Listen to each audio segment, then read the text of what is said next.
Hi, everyone, and thank you for joining us today for a discussion of U.S. climate policy. This event is the last event in this year for our climate cohort series, and one that I think marks a moment of real optimism for climate action after a difficult year. Here at Founders Pledge, we're optimistic because through our climate cohort events, Climate Fund, and the climate group on the Hub, which some of you are part of, we're seeing real momentum for climate action within our community. And we're also optimistic because shifting political winds in the US have created real opportunity for change in the next year. For those of you who don't know me, my name is Anu, and I'm one of the fund managers for our Founders Pledge Climate Fund. The goal of our cohort and our fund together is to educate and inform our community about the most impactful ways to address the enormous global challenge of climate change and provide clear pathways to act on that knowledge. The goal of this session in particular is to provide clarity around this active and sometimes confusing discussion about the Biden administration's climate policies. We want to understand what a new administration can do through the powers of the White House and the executive, and also what it can do working with Congress through legislation. Specifically, what can this administration do in this political environment, and why is this moment so important for global emissions reduction? To help us work through these questions, I want to introduce our speakers. First, we have Founders Pledge's very own Johannes Ackva, who some of you have met before. He is co-manager of our climate fund with me. And if you hadn't met him before, you might think he was a US-based policy wonk, given his deep knowledge of this space, but he's actually a Berlin-based US policy enthusiast. And to start our discussion, Johannes will explain why US policy today is important for global emissions reduction in the long run. Next, Johannes will lead a panel discussion with Conrad Schneider and Lindsey Griffith, both of the Clean Air Task Force. Conrad has over 20 years of experience in air pollution and climate policy. As advocacy director at CATF, Conrad writes and speaks on climate change issues and frequently provides expert testimony before Congress and state legislatures. His advocacy work focuses on reducing pollution from power plants and the oil and gas industry. He also serves on the board of directors of the Center for Clean Air Policy in Washington, D.C., and teaches environmental law and policy at Bowdoin College. We're so glad he could join us today. We're also joined by Lindsey Griffith. Lindsey leads Clean Air Task Force federal policy work with Congress and government agencies in D.C.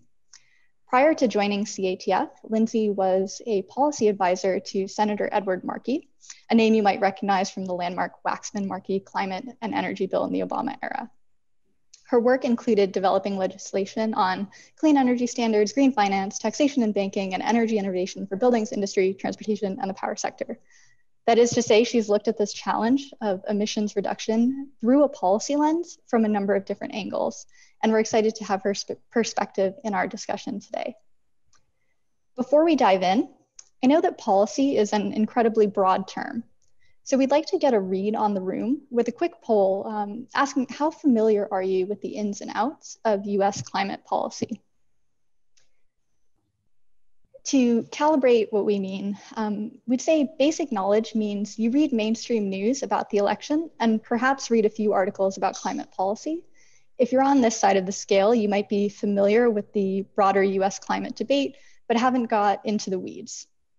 We expect many of our overall Founders Pledge community members will fit in this side of the spectrum. By deep understanding in this context, we mean you like to read specialized energy and climate news sources, mailing lists and newsletters. You're used to getting into the climate policy weeds, and you might be familiar with specific bills or certain congressional tactics, like the filibuster. We suspect that many of you who have joined our climate cohort fit in this more advanced side of the range. Later in our event, we'll go into breakout rooms so you can ask our speakers questions directly, and you'll have the opportunity to self-select into rooms based on your level of knowledge, where we'll have a more introductory group and a more deep in the policy weeds group. Finally, we'll come together after our breakout sessions in the main room to share some exciting updates about our climate fund.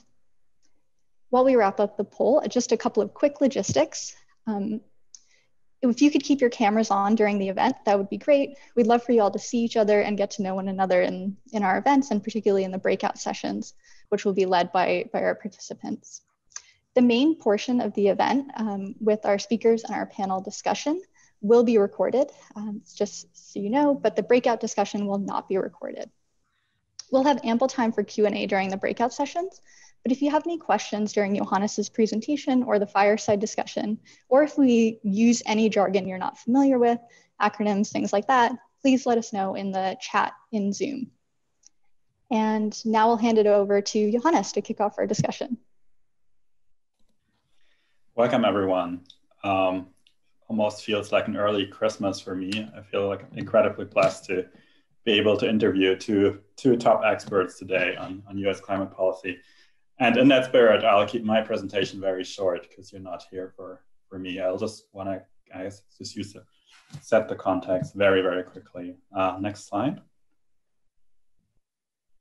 And yeah, I guess the first question that I want to answer, or that I kind of want to frame, is the reason, like, why should we actually care about US climate policy? And I guess many of us, including myself, we care a lot about it. I was checking 538 every minute for 3 days when the election came about. So like, it's obviously a topic that interests us very much, but why should we actually care about it as high impact philanthropists? And I think, next slide, please. Surprisingly, the answer is it's not really primarily because of US emissions.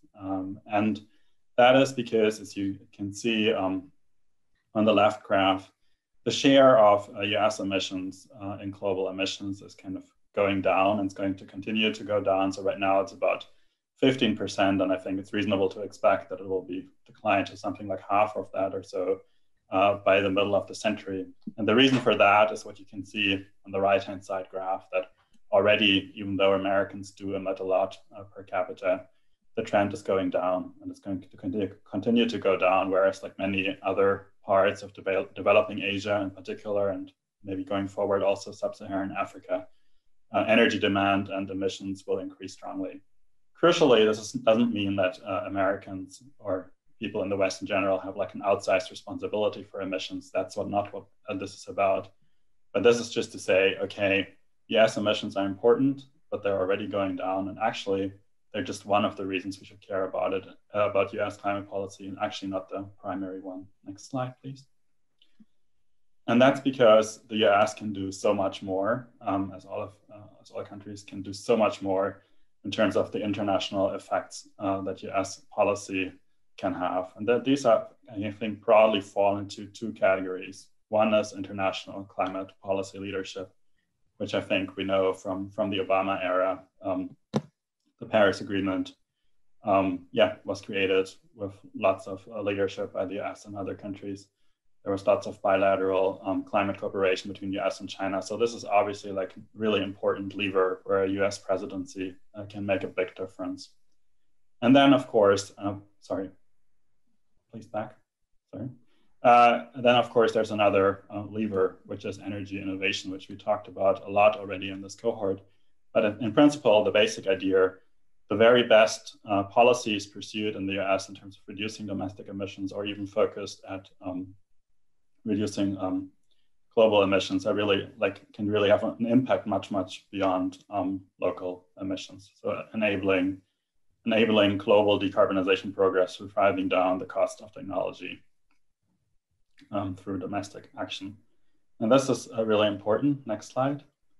So this distinction that really, yes, we should care about the US climate policy, not only or even not primarily because of US emissions, but rather because of the international leverage that the US can have on the world through, on the one hand, diplomacy, and on the other hand, through climate policy that's innovation focused, that actually really changes a lot in how we think about US climate policy and how we think about that moment. So, and to illustrate that, so if we would think, okay, the most important thing about US climate policy is regulating emissions in the US, and I guess maybe getting to targets 5 years earlier or 10 years earlier, this election might leave us quite pessimistic, because even though Biden won the election, the political situation is not in a situation where we will expect strong carbon regulation, mandatory regulation as we have in Europe or in the UK. So we could maybe be a bit pessimistic, but then I think we don't really have to be, because a lot of the positive effects of US climate policy can be feasible under current political conditions. So of course, President Biden has a lot of opportunities to be a climate leader by the power of the presidency. but also a lot of policies that can really be helpful in driving, enabling global decarbonization, for driving innovation, can also quite possibly happen under current political conditions. So this actually leaves us much more optimistic, in a much more optimistic space, I would say. Okay, so that's kind of the reason why should we care. And then very briefly, want to kind of set the stage for the fireside. Next slide, please. And yeah, so this is kind of from our report that Anu, I think, already mentioned. This is our estimate how we think that the impact of climate philanthropy will change over time, where you can see there's a big jump from 2020 to 2021. So essentially expressing the win of Biden, which we think is like a 10-fold increase or so in climate opportunity. But crucially, that is also going down over time then quickly. So for example, in 2025, we norm this at 2021. We estimate that the climate philanthropy is only about a third as useful as it is now. Why do we think that? Next slide, please. There's a lot of reasons, but primarily there are three different mechanisms. First is we're at the beginning of a new democratic presidency, and a lot of policy happens at the beginning of a presidency. And also we're in a situation where there might be quite a significant stimulus. So that's the first dynamic. The second dynamic is global carbon lock-in, that essentially innovation, while US innovation can be incredibly helpful in enabling global decarbonization, we're running against the clock. When new fossil infrastructure is built around the world, it's going to stay there for 30 years, emit for 30 years. So the further we move forward in time, the less useful innovation becomes at the margin. So like we're actually really running against the clock very severely. So that's a reason that future policy is probably less valuable than making the most of the moment right now. And then the third dynamic is what we know about the US presidency, that the power of the presidency and the president party usually declines quite strongly over time. So this is a very robust fact of American politics. And so for those reasons, we kind of expect that now is a very special moment that we ought to use as best we can. Next slide. And yeah, just to kind of prepare the discussion, how does the political landscape actually look? And yeah, first there's Congress making laws.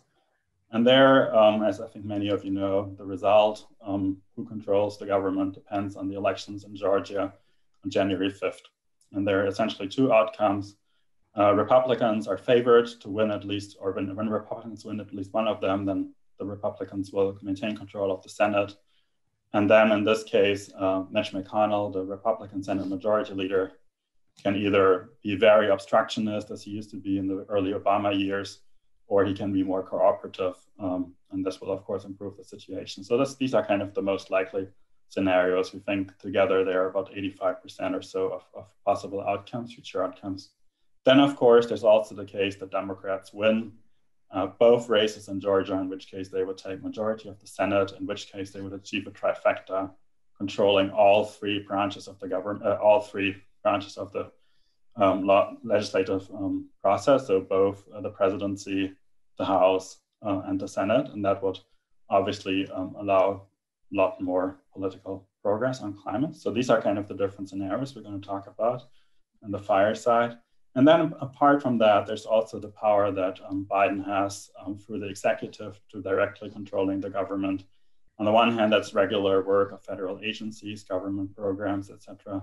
On the other hand, it's what's called executive orders, which is also regular work of the government, but can often be challenged in court or is a much more difficult and complex issue. We'll get to that. So yeah, with that kind of said, I want to start the fireside chat. So we'll have more slides here. And everyone will get the slides at the end, right? So the slides kind of provide a very systematic entry into all of these topics. But since we have like two really world-class experts on these issues here, I'm going to try to get you a glimpse of what's happening possibly at the lack of being not talking about every detail, but also hearing what's going on. And yeah, I'm starting off now. And yeah, before kind of we dive into the deep details of politics.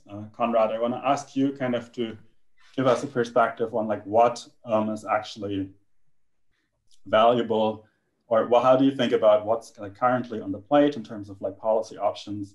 How does this relate to like what if that is important and why for global decarbonization? Kind of before we go into like what is feasible, let's first look at like what is valuable. So really would appreciate if you could kick us off on that question.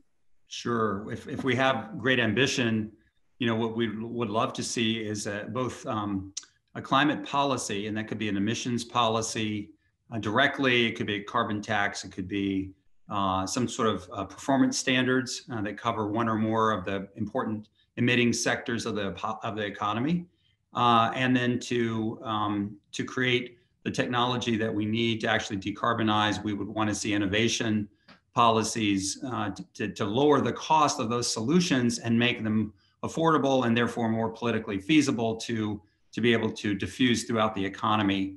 And as Johannes said, you know, create opportunities both in the US and abroad to deploy those technologies. Not that the United States is the only place in which innovation happens and clean technology is developed, but providing the engine of the U.S. economy behind that would be advantageous. So that's kind of the goal and the ambition.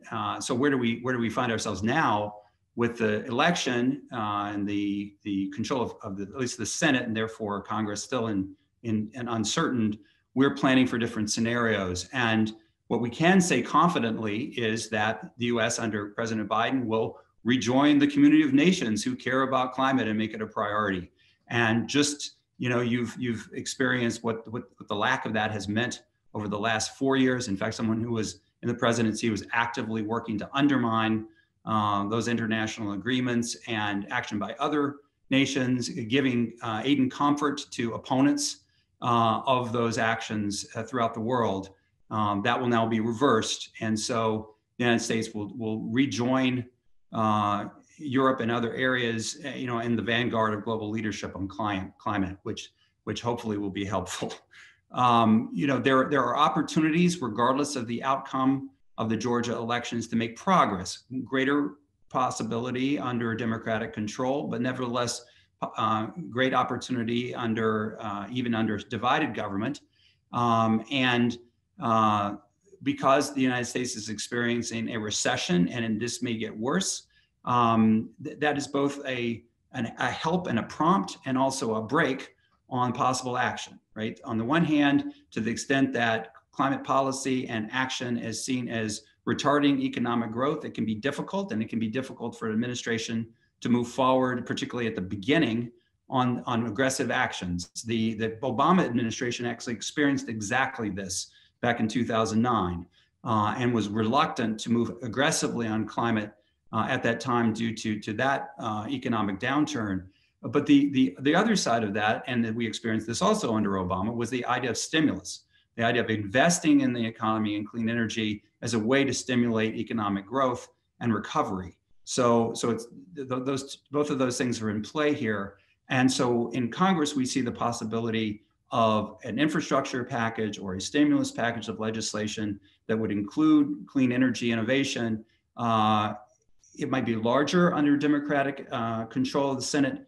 It might be smaller and more targeted under Republican control. But the pressure right now is growing in the United States. It's not clear whether a relief package will make it this year. And if it doesn't, or if it's small and inadequate, there may be a growing pressure next year for this type of action. And so our job as advocates is to take that opportunity and to connect these policies to it, and to mount the sort of coalition effort across the clean energy industry to make sure that clean energy innovation really is included in that package. And then there's an opportunity, as Johannes rightly points out, that the Biden administration can act alone. And because of divided government on the late stages of Obama, the Obama administration acted through regulation. Most of the United States' progress during Obama was actually through executive action and regulations, whether they came at the Environmental Protection Agency or the Department of Energy or other government agencies like the Department of Interior. there were major steps that were made forward at that time. They, of course, were either challenged in court or reversed or sought to be reversed under Trump.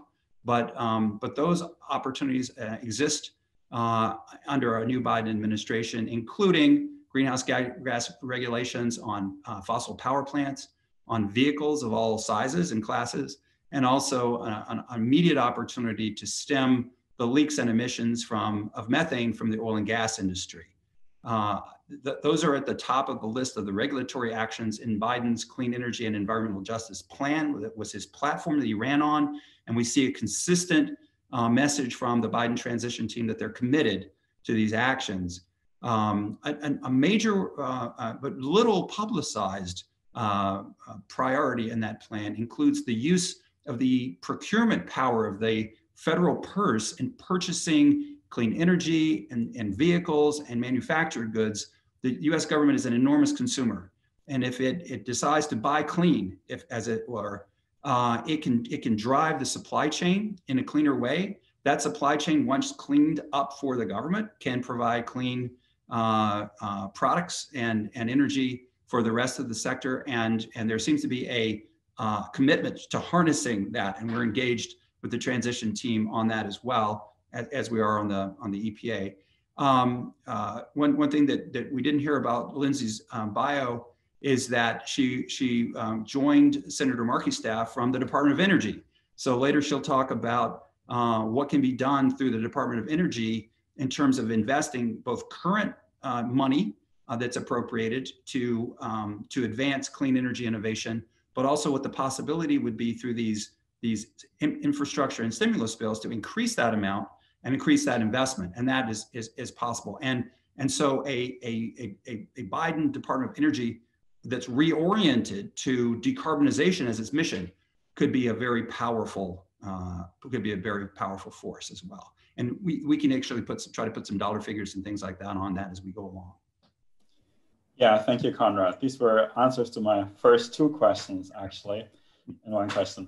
I think I challenged a bit on the most important policy. I think in my perception, my reading, but we can do this another time. I think that the stimulus of the early stimulus of the Obama era would certainly make my list of the most important climate policies in terms of durable effects. But that's, yeah, I just want to point that out. But now I want to kind of... I wouldn't quarrel with that, Johannes.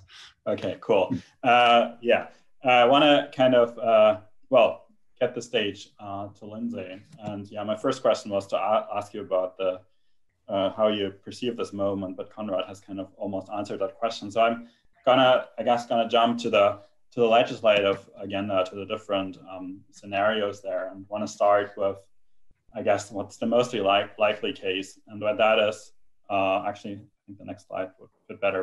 But so let's say, Lindsey, you wake up on January 6th, and the Republicans have at least won one of the races in Georgia, which means the Senate will start Republican, which means the government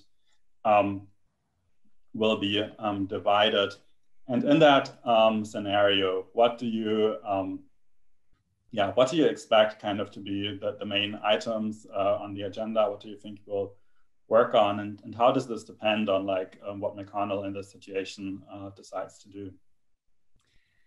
Thanks, Johannes. It's a great question. I think as I, think about the climate issue in a Republican-led Senate, I think the most important thing is that the way that climate, as we would call it, legislation would get done, will be through clean energy, through innovation, through these other sets of framings that are popular among the Republican Party. So in the United States, I think we are fortunately moving past the point at which the Republican Party denies the existence of climate change. But the solution set that they're interested in is mostly in this innovation energy space, right? They're interested in boosting the work of the private sector to deploy these technologies to help us find solutions for climate that make sense from a business perspective and from a jobs perspective. And I think that jobs frame in the United States is going to be even more important than ever. There have been so many millions of jobs lost since the start of the COVID crisis here. So there are really three different ways that this will get we think that this could get applied in Congress. I mean, the first is to see clean energy spending in a relief package. You already mentioned the American Reinvestment and Recovery Act, which was the Obama era recovery package. And I think, the interesting thing about that is that was both congressional and administration led, right? So Congress had to actually say, we're going to appropriate this amount of, we're going to say that this money should be spent. We're going to authorize those levels of funding. And then the next thing that they did was they appropriated the funds. So, in the US system, there are sort of two ways we move money. First, Congress says this is the ceiling for the amount of money you can spend on a certain energy program. And then in the next year, they look at the government budget and actually send that money to the agencies, right? So it's a two-step process. It's really important to understand. So that will, I expect to see, first of all, both a relief package conversation about increasing the levels of money that can be spent, as well as a conversation about what are the appropriations levels? What is the annual budget of the federal government going to be to work on something like advanced nuclear or renewables or any of these other technologies, energy storage? There are programs for those all across the Department of Energy, in our advanced research agency, ARPA-E, and across other, even in the federal procurement space. What are the funds that the federal government, what's the budget they'll have that they'll be able to put to work here? And then the last area that we think about, also in the clean energy space, but really gets at this sort of paired question that Conrad raised of what are the standards and the regulations that might be in place. Now, in the US system, Congress passes law that then agencies like the Environmental Protection Agency will implement with regulations. In some ways, because there haven't been climate regulations or climate laws passed in the US context since really the Clean Air Act, there's not a lot that you may think we can do in this space. But as the climate issue becomes more and more a concern and more a business concern of the utility industry, for example, having Congress actually step in and provide leadership to say, here is the solution that we need. We want a set of standards that's going to tell us when we need to achieve certain reductions. We think that asking for that regulatory certainty is actually something that this industry and other industries as well are getting more and more interested in the United States. So that will allow them, in particular, to rate base their clean energy investments. So supporting their deep decarbonization pledges, that is going to be key. And the Republican Party, as I said at the beginning, they're very interested in, making sure that business interests are able to survive this climate transition. So that's something that we're working towards, and are hopeful that even in a narrowly controlled Republican Senate, there'll be interest in exploring a standards conversation. Thanks, Lindsey. I have one follow-up question before we wake up in the Democratic scenario. But for the Republican scenario, I mean, as I alluded to, a lot depends on Mitch McConnell, and kind of, I guess, Republicans are, by ideology, not inclined to pass stimulus bills. But on the other hand, there's kind of, I guess, a severe economic crisis that's kind of forcing or creating a lot of pressure for a stimulus. And then if Democrats are in charge and some of it a green stimulus, can you give a bit more nuance or thinking about how you expect this dynamic kind of to play out? Yeah, it's a good question. So each of the committees in the Senate are run by Republican members of McConnell's party if he's in charge. And their priorities and what technologies they see as important, he is responsive to the needs of his caucus. So all of that's sort of all of the Republicans who are serving in the Senate.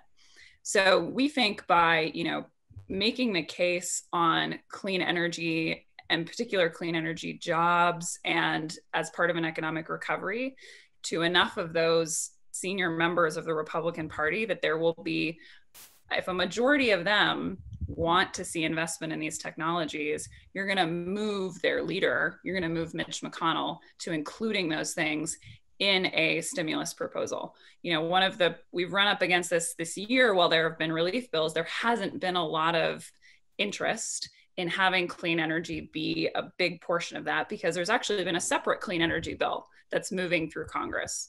We think that actually next year, if we can tie those two things closely together, There are a lot of, Republican and led pieces of legislation that we think can be a part of the stimulus conversation that just haven't been to date. So bringing those together is really, I think, the way you get past that likelihood that McConnell will be looking for ways to be obstructionist, right? And I think, and this, at the end of the day, I think it actually comes down to, this is not going to be a big climate stimulus. And even if the Democrats are in charge, which we'll get to, you're talking about very slim majorities, it's probably not going to be branded as a big climate stimulus. So our goal is to get big climate provisions in a stimulus that is not branded as such, right? We want to see clean energy innovation policies. We want to see climate policies, but that's not going to be front and center. Yeah, understood. I think one thing I want to mention for the audience here is that if we look at a lot of the energy innovation infrastructure that exists right now in the US, a lot of that was initially funded or came about in the Obama stimulus in 2009. So this is kind of like, this is why we're talking about this so much, because this is like, there's a very big precedent for this being really important. But before we go to the Democratic Senate, I want to kind of talk with Conrad first again about kind of the situation of like, what can the president actually do without Congress? So like, what can the president do? And I mean, I think as I alluded to there, I think broadly, apart from foreign policy, like broadly like two streams. One is kind of using the federal agencies kind of in their regular function to like advance climate and clean energy goals. And the other is kind of using executive orders. And yeah, I'd be curious to hear from you, Conrad, how you think about